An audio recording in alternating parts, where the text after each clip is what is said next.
kepadanya. Meskipun keadaan beliau sedang bersedih, beliau dengan senang hati mau menerima perintah dari Allah. Peristiwa agung itu terjadi pada tanggal 27 Rajab tahun 11 Hijriah.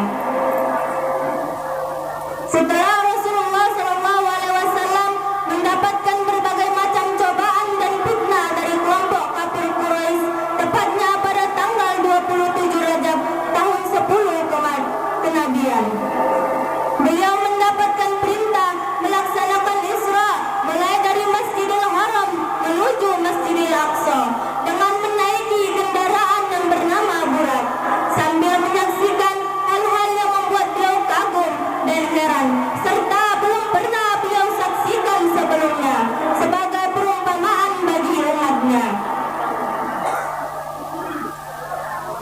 Dalam perjalanan Isra, Nabi Muhammad SAW menyaksikan seorang kaum yang sedang memukul-mukul kepalanya tanpa henti.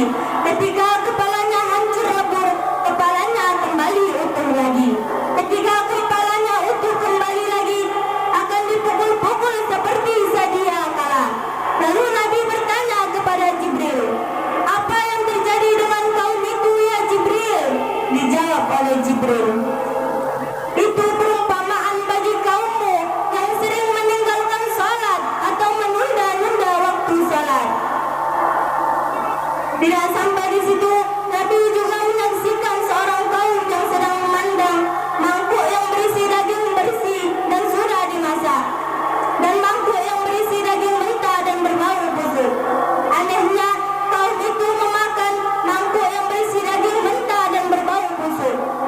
Lalu Nabi bertanya kembali kepada Jibril, "Apa yang terjadi dengan kaum itu ya Jibril?" Dijawab oleh Jibril, "Itu perumpamaan bagi kaummu yang sudah memiliki suami atau istri yang sah, tapi masih mau selingkuh ataupun berzina." Hadirin wal hadirat rahimakumullah, Isra